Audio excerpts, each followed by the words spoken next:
আসসালামু আলাইকুম everyone, welcome to my channel. আজ আমি আপনাদের সাথে শেয়ার করব বন রুটি। চলুন রেসিপিটা দেখে নেওয়া যাক। আমি এখানে 2 কাপ ময়দা নিয়েছি। আমি হাফ কাপ মেজারমেন্ট কাপে মেপে নিয়েছি বলে 4 কাপ নিয়েছি। এরপর আমি এখানে 1/4 চা চামচ লবণ দিয়েছি, চিনি দিয়েছি 1 টেবিল চামচ, আর ইস্ট দিয়েছি আমি 1 টেবিল চামচ। আর খুব ভালোভাবে করে মিক্স করে নিচ্ছি।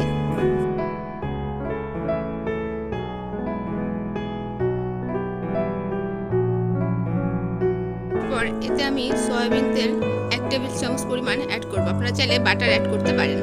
আর খুব ভালোভাবে করে মিক্স করে নিচ্ছি।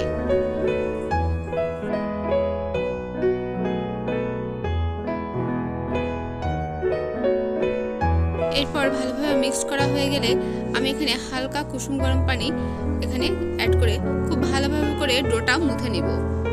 আমি অল্প অল্প করে পানি দিয়ে ডোটা মুথে নিচ্ছি।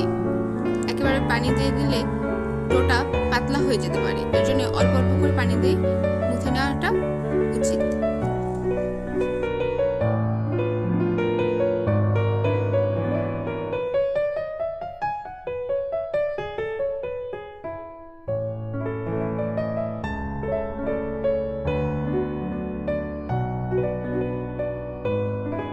ডোটা ভালোভাবে মুথে নেওয়ার পরে একটা গোলাকৃতি করে শেপ দিয়ে আমি তার উপরে অল্প পরিমাণে তেল দিয়ে নিব, যেন ডোটা ড্রাই না হয়ে যায়। এরপর একটা ঢাকনা দিয়ে ঢেকে নিব, যে ঢাকনা দিয়ে বাতাস বের না হয়। আমি এখানে একটা প্লেট দিয়ে ঢেকে নিয়েছি, আপনারা চাইলে ফয়েল পেপার দিয়েও ঢেকে নিতে পারেন। এরপর 1 ঘন্টার জন্য আমি রেখে দিয়েছিলাম। তো দেখুন 1 ঘন্টা পরে আমি খুলে দেখি কতটা ফ্লাফি হয়ে ফুলে গেছে। তো এটা থেকে আমি ইয়ারটা বের করে নিয়েছি খুব ভালোভাবে করে মুথে নিয়ে।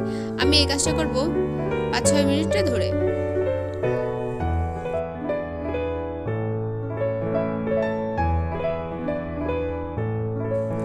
এবার ডোটা মুথা হয়ে গেলে আমি যে প্যানে বনরুটিটা বসাবো ঠিক সেই প্যানে অল্প পরিমাণে তেল দিয়ে একটু চারপাশ দিয়ে মেখে নিয়েছি।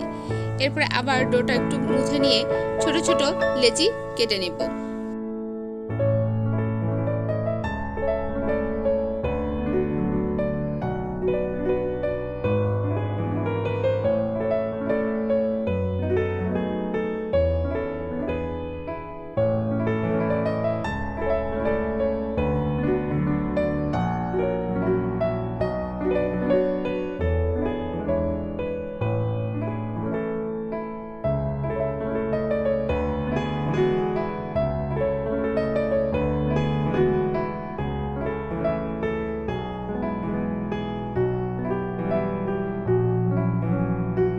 লেচিগুলা কাটা হয়ে গেলে আমি একটা লেচি নিয়ে একটু গোল আকারে ভালোভাবে করে শেপ দিয়ে নিয়েছি, যেন ক্ষেত্র ক্ষেত্র না হয়।